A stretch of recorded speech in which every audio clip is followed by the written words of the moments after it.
முடிந்து விட்டது 1 மாதம் லீவு. பள்ளிக்கூடத்துக்கு நேரமாச்சு பிள்ளைங்களா தலைய சீவு.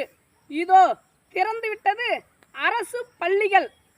எங்கே அந்த கதை சொல்லிகள்? கதை கதையாய் காரணமாம்.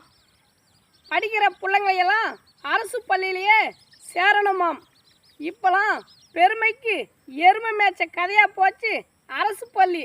ஏன்னா இப்போ யாரும் அரசு பள்ளியில் தன்னுடைய பசங்களை சேர்க்க மாட்டேங்கிறாங்க.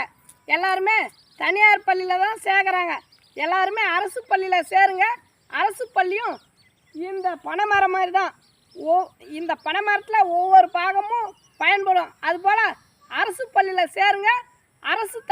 அரசு தருகிற சலுகை அனைத்தையுமே பெறுங்க, நன்மை அடையுங்க அப்படின்னு நம்பூர் நாயகன் யூடியூப் சேனல் மூலமாக உங்ககிட்ட வேண்டி விரும்பி கேட்டுக்கொள்வது